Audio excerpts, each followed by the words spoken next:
لبيك اللهم لبيك لبيك لا شريك لك لبيك إن الحمد والنعمة لك والملك لا شريك لك لبيك حجا حقا تعبدا ورقا لبيك مرهوبا ومرغوبا إليك لبيك ذا النعماء والفضل الحسن نحمده ونصلي على رسوله الكريم اما بعد فاعوذ بالله من الشيطان الرجيم بسم الله الرحمن الرحيم وَإِذِ ابْتَلَىٰ إِبْرَاهِيمَ رَبُّهُ بِكَلِمَاتٍ فَأَتَمَّهُنَّ قَالَ إِنِّي جَاعِلُكَ لِلنَّاسِ إِمَامًا صدق اللہ العظیم رب اشرح لی صدری ویسر لی امری واحلل عقدۃ من لسانی یفقہوا قولی سبحانک لا علم لنا الا ما علمتنا وعلیک توکلنا آمین یا رب العالمین۔ محترم ناظرین، السلام علیکم ورحمۃ اللہ وبرکاتہ۔ آج ہماری گفتگو کا موضوع ہے قربانی کی حکمت۔ وہ قربانی جو الحمدللہ دنیا میں کروڑوں مسلمان 10 ذی الحجہ کو پیش کرتے ہیں، اس قربانی کی حکمت کیا ہے؟ صحابہ اکرام نے اس حوالے سے جناب نبی اکرم صلی اللہ علیہ وآلہ وسلم سے دریافت کیا، پوچھا ما ہذہ الاضاحی یا رسول اللہ صلی اللہ علیہ وسلم۔ ابن ماجہ کی روایت ہے، صحابہ اکرام اللہ کے رسول سے پوچھتے ہیں کہ اللہ کے رسول یہ جو قربانی ہم پیش کر رہے ہیں ان کی حکمت کیا ہے؟ بڑا اچھا انداز ہے کہ قربانی تو ہم پیش کر رہے ہیں، کیوں پیش کر رہے ہیں؟ یہ اللہ کا حکم ہے، لیکن ہم اطمینان قلب کے لیے مزید یہ جاننا چاہتے ہیں کہ یہ قربانی جو ہم پیش کر رہے ہیں اس کی حکمت کیا ہے؟ تو اللہ کے رسول صلی اللہ علیہ وسلم نے جواب دیا سنت ابیکم ابراہیم، کہ یہ قربانی تمہارے جد امجد حضرت ابراہیم علیہ السلام کی سنت ہے۔ انہوں نے ایک عظیم قربانی پیش کی تھی اور اس قربانی کو اللہ نے اتنا پسند کیا کہ قیامت تک کے لیے اس قربانی کی ایک یادگار قائم کر دی۔ لوگ ہر سال قربانی پیش کریں گے اور ابراہیم علیہ السلام کی عظیم قربانی کی یاد تازہ کریں گے۔ وہ قربانی کیا تھی؟ حضرت ابراہیم علیہ السلام جب 100 برس کی عمر کو پہنچے، اس وقت ان کا صرف ایک ہی بیٹا تھا اور وہ تھے سیدنا اسماعیل علیہ السلام، اور بڑی دعاؤں کے بعد اللہ نے ان کو بڑھاپے میں وہ بیٹا دیا تھا۔ والد کی عمر 100 سال تھی اور بچے کی عمر 13 برس تھی۔ اللہ نے حکم دیا کہ اے ابراہیم، اس بچے کو ہماری خوشنودی کی خاطر ہماری راہ میں قربان کر دو۔ ہم تمہارا امتحان لینا چاہتے ہیں کہ آیا تمہیں زیادہ محبت ہم سے ہے اور یا اپنے بچے سے ہے؟ تمہیں زیادہ عزیز ہمارا حکم ہے یا اپنے بچے کی محبت ہے؟ اور سیدنا ابراہیم علیہ السلام نے اللہ کی محبت کو، اللہ کے حکم کو بچے کی محبت پر ترجیح دی، اور اپنے طور پر تو بچے کو لٹا کر چھری پھیر دی، لیکن اللہ نے صرف امتحان ہی لینا تھا، لہٰذا بچے کو وہاں سے ہٹایا گیا اور بچے کی جگہ ایک بچڑا وہاں پر رکھ دیا گیا اور وہ بچڑا قربان ہو گیا۔ لیکن اللہ کو اپنے بندے کی یہ قربانی اس قدر پسند آئی کہ اللہ تبارک و تعالی نے رہتی دنیا تک اس قربانی کی یاد کے طور پر ہمیں ایک عبادت دے دی، اور وہ قربانی کی عبادت ہے۔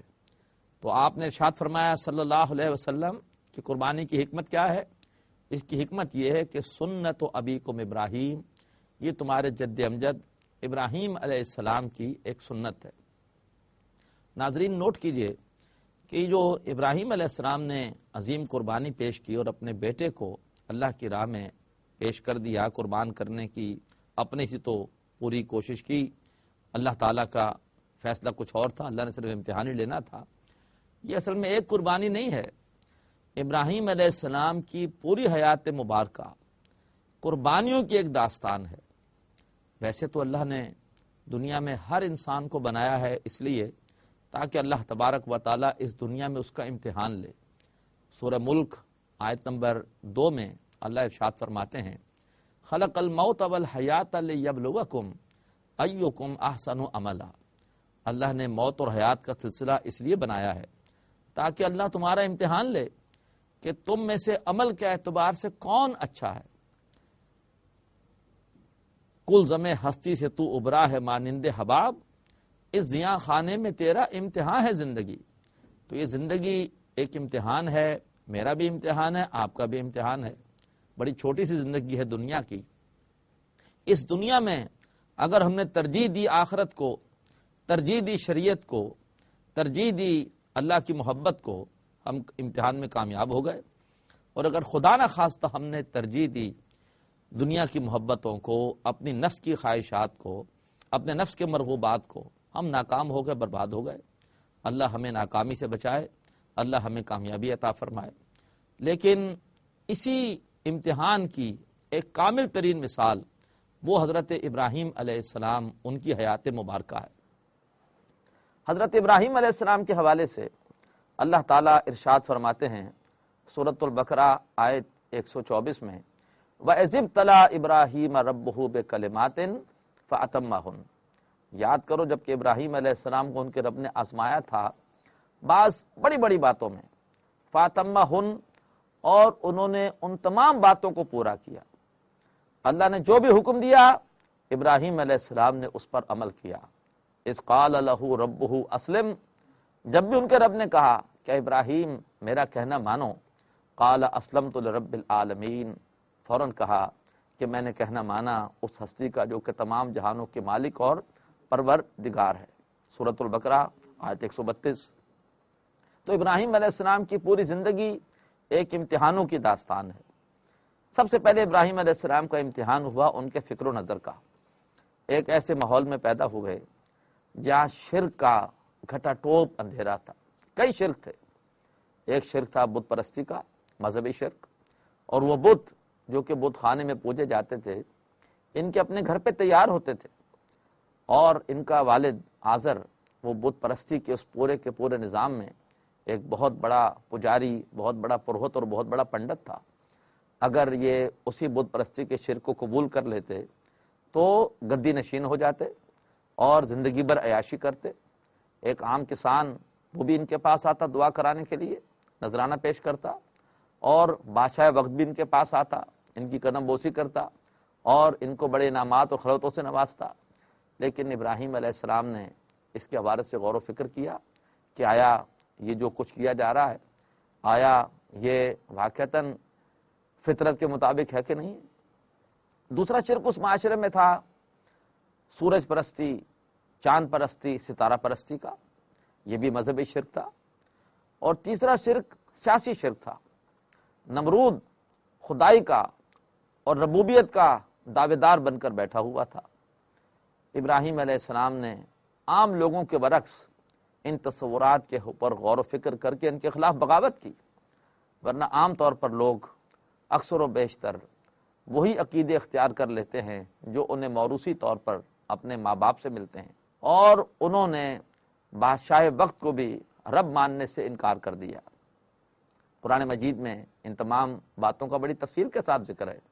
سورۃ الانعام میں ہے کہ ستارہ پرست، چاند پرست، سورج پرست ان کے پاس وہ گئے، ان کے ساتھ ان کی اس رسم میں شریک ہوئے جبکہ وہ ستاروں کی، چاند کی، سورج کی پرستش کر رہے تھے، اور جا کر ان پر حجت پوری کی۔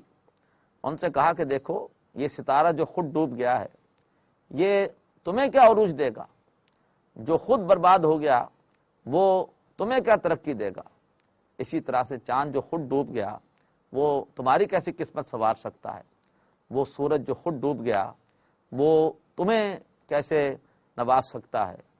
انی لا احب العافلین، صاف صاف کہہ دیا کہ میں ڈوبنے والوں کو پسند نہیں کر سکتا۔ انی وجہت وجہی للذی فطر السماوات والارض حنیفا وما انا من المشرکین، بے شک میں تو اپنا رخ کر رہا ہوں اس ہستی کی طرف جو کہ آسمانوں کی، زمین کی، سورج کی، چاند کی، ستاروں کی بنانے والی ہے، اور میں اس ہستی کے ساتھ بالکل بھی کسی کو شریک کرنے کو تیار نہیں ہوں۔ اسی طریقے پر بت پرستی کے حوالے سے کہا کہ وہ بت کہ جو کسی کو فائدہ نہ دے سکے، کسی کو نقصان نہ پہنچا سکیں، جو اپنا دفاع نہ کر سکیں، وہ کس طریقے پر کسی اور کو فائدہ پہنچا سکتے ہیں۔ سورہ مریم کے 3 رکوع میں، سورہ انبیاء کے 5ویں رکوع میں یہ مضمون قرآن مجید میں بیان ہوا۔ سورۃ البقرہ کی آیت 258 میں ذکر ہے کہ نمرود پر جا کے اتمام حجت قائم کی۔ نمرود نے کہا رب کس کو مانتے ہو؟ کہا کہ میرا رب وہ ہے جو کہ زندگی اور موت کا اختیار رکھتا ہے۔ نمرود نے کہا کہ یہ کام تو میرا ہے، جس کو چاہوں میں سزائے موت دے دوں اور جس کو چاہوں میں اس کو آزاد کر دوں۔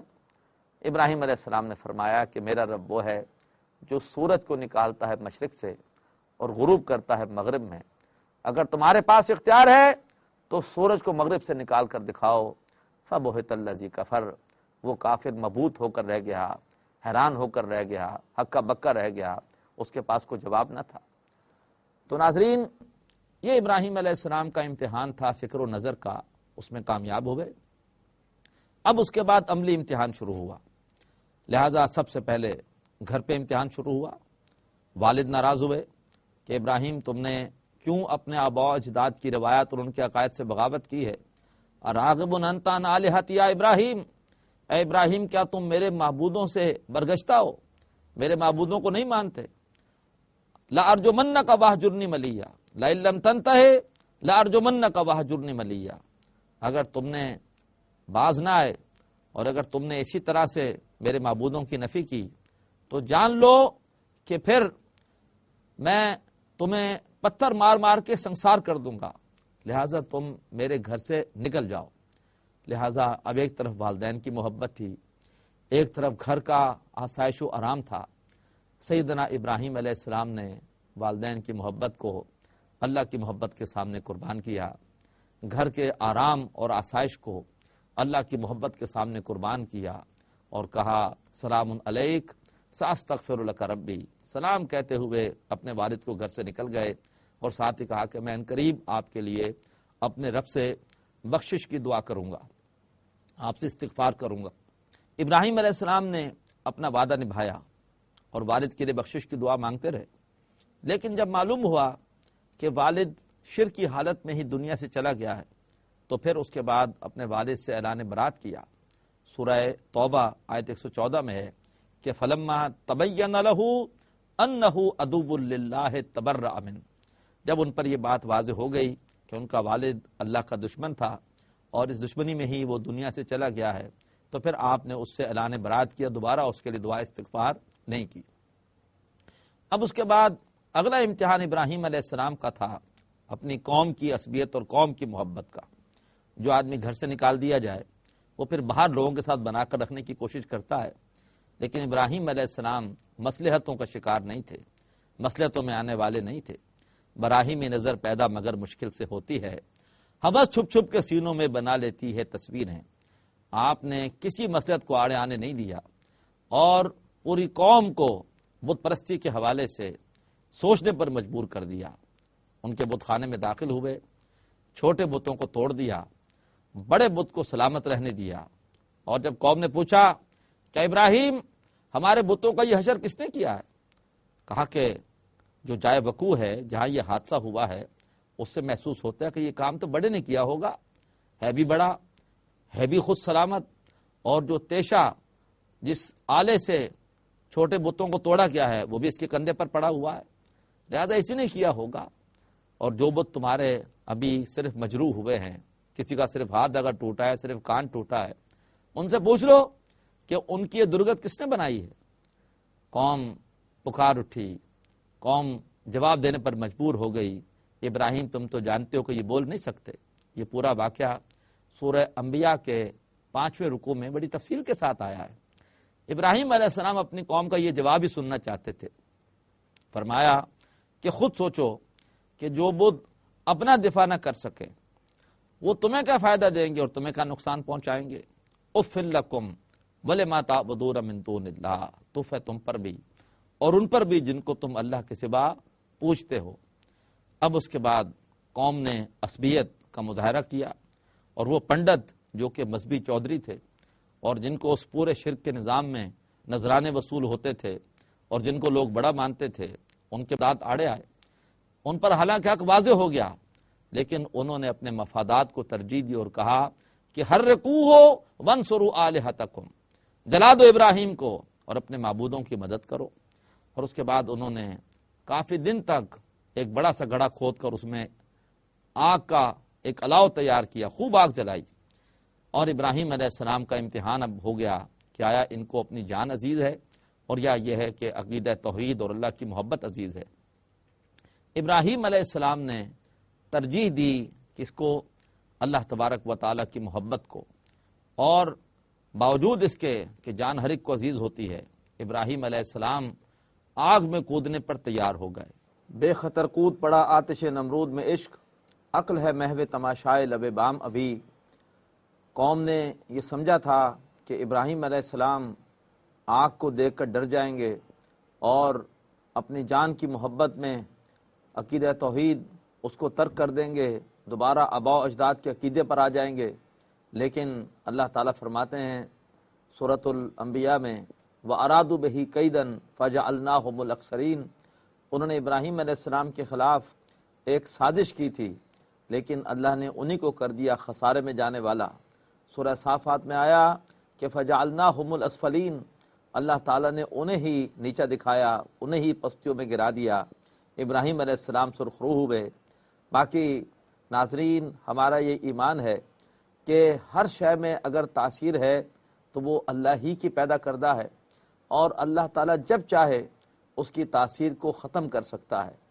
آگ میں جلانے کی تاثیر اللہ نے رکھی ہے، اللہ جب چاہے اس تاثیر کو ختم کر سکتا ہے، لہٰذا اللہ نے اس آگ کو حکم دیا یا نار کونی بردا و سلاما علی ابراہیم، اے آگ ٹھنڈی ہو جا اور سلامتی والی ہو جا ابراہیم علیہ السلام پر۔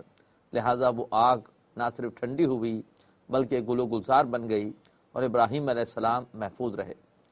اب جو قوم اپنے نبی کی جان کی دشمن ہو جائے اس قوم سے کسی خیر کی توقع نہیں۔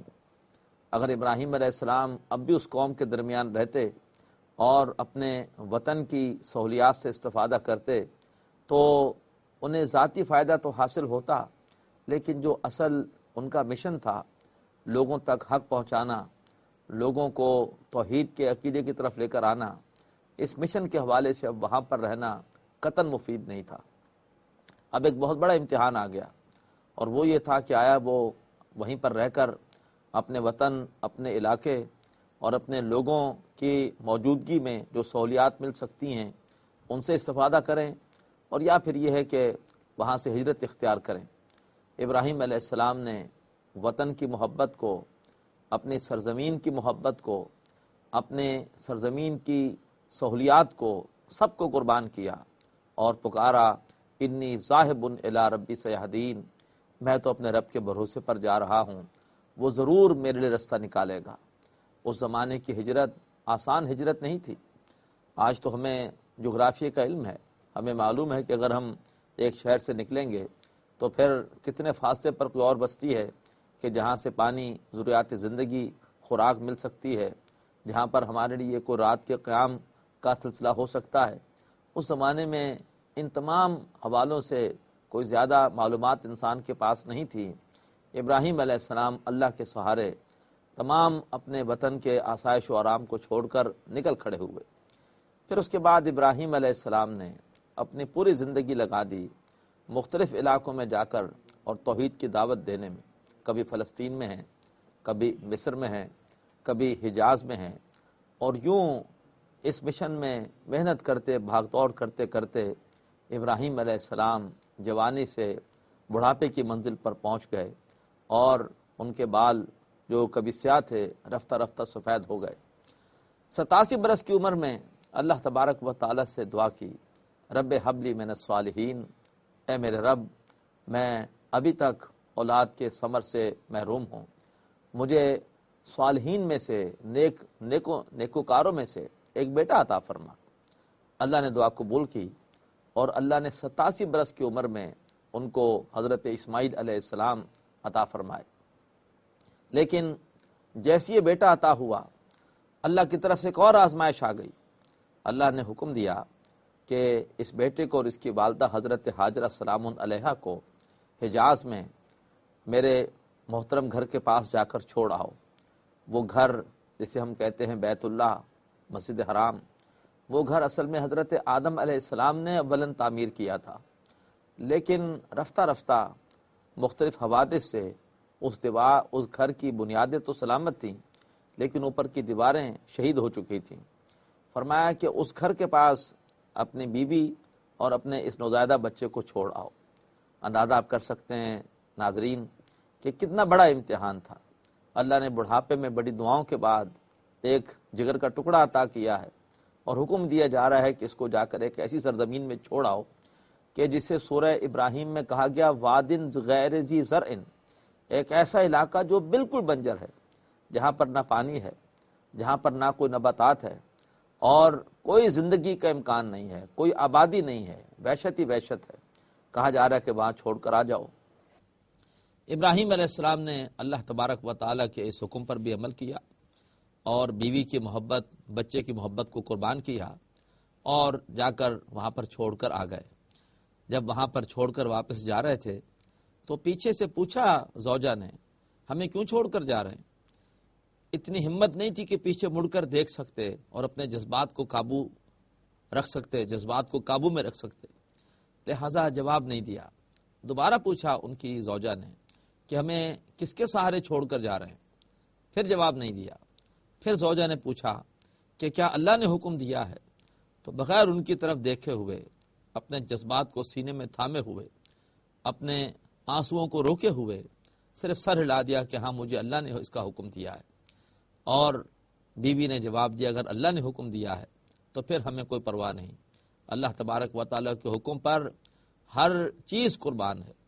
اللہ نے بچے کی بھی حفاظت کی، ان کی والدہ کی بھی حفاظت کی، وہاں سے آب زمزم کا چشمہ جاری ہوا جو قیامت تک انشاءاللہ جاری رہے گا۔ اس کے بعد بچہ ماشاءاللہ بڑا ہوا۔ اب جب بچہ بڑھتے بڑھتے 13 برس کی عمر کو پہنچا ہے، اور ابراہیم علیہ السلام کی عمر 100 برس ہوئی ہے، بار بار آتے تھے، ملاقات کر کے چلے جاتے تھے۔ اب جب ایک مرتبہ آئے ہیں تو اللہ نے خواب کے ذریعے سے انہیں حکم دیا کہ اس بچے کو ہماری راہ میں ذبح کر دو۔ یہ بہت بڑا امتحان تھا۔ اقبال نے کہا ہے کہ ستاروں سے آگے جہاں اور بھی ہیں، ابھی عشق کے امتحان اور بھی ہیں۔ بہت بڑا امتحان تھا۔ 100 برس کی عمر میں ایک بوڑھے باپ سے کہا جا رہا ہے کہ 13 برس کے بچے کو ذبح کر دو۔ بچے سے کہا کہ یا بنیا انی ارا فی المنام انی اصبحو کا فنظر ماذا ترا۔ سورہ صافات کے تیسرے رکوع میں سارا مضمون بیان ہوا ہے۔ اے میرے بچے، میں خواب میں دیکھتا ہوں کہ میں تجھے ذبح کر رہا ہوں، بتا تیری کیا رائے ہے، تیرا کیا فیصلہ ہے؟ بچے نے بڑا پیارا جواب دیا، یا ابت افعل ما تؤمر ستجدنی انشاءاللہ من الصابرین۔ اے ابا جان، کر گزریے جس کا آپ کو حکم دیا جا رہا ہے، اگر اللہ نے چاہا تو آپ مجھے صبر کرنے والا پائیں گے۔ فلما اسلما وتلہ للجبین، جب ان دونوں نے اللہ تعالیٰ کے حکم کے سامنے سر تسلیم خم کر دیا، ابراہیم علیہ السلام نے پیشانی کے بل بچے کو لٹایا۔ ایسا نہ ہو کہ ذبح کرتے ہوئے بچے کا چہرہ سامنے ہو اور شفقت پدری رکاوٹ بن جائے اللہ کے حکم پر عمل کرنے میں۔ ایسے میں اللہ نے کیا کیا؟ فرمایا وَفَدَيْنَاهُ بِذِبْحٍ عَظِيمٍ، ہم نے اس بچے کو چھڑایا ایک عظیم قربانی کے ذریعے سے۔ مزید اللہ نے فرمایا کہ اِنَّ هَذَا لَهُوَ الْبَلَاءُ الْمُبِينُ، یہ واقعی بہت بڑا امتحان تھا۔ امتحان لینے والا خود فرما رہا ہے یہ بڑا واضح امتحان تھا۔ اور اللہ نے جنت سے ایک مینڈا بھیجا، بچے کی جگہ وہ مینڈا قربان ہوا۔ اللہ نے بچے کو محفوظ رکھا، لیکن ابراہیم علیہ السلام کامیاب ہو گئے۔ محترم ناظرین، یہ وہ عظیم واقعہ ہے کہ جس کی یاد میں ہم ہر سال قربانی کی عبادت ادا کرتے ہیں۔ اللہ تبارک و تعالیٰ سے دعا کیجئے کہ اللہ ہمیں واقعتاً حضرت ابراہیم علیہ السلام کی ملت پر چلنے کی، اس ملت کی پیروی کی توفیق عطا فرمائے۔ اذ قال لہ ربہ اسلم قال اسلمت لرب العالمین، ان کی ملت کیا ہے، ان کا رستہ کیا ہے؟ سورہ بقرہ آیت 132 میں کہ جب بھی ان کے رب نے ان سے کہا کہ میرا کہنا مانو، انہوں نے کہا کہ میں نے تمام جہانوں کے رب کا کہنا مانا۔ لہٰذا یہ ہے قربانی کی حکمت۔ اللہ تبارک و تعالی ہمیں زندگی کے ہر گوشے میں اپنی ہر خواہش کو، اپنی ہر مرضی کو اپنی مرضی کے سامنے، اپنے حکم کے سامنے قربان کرنے کی توفیق عطا فرمائے۔ وآخر دعوانا ان الحمد للہ رب العالمین۔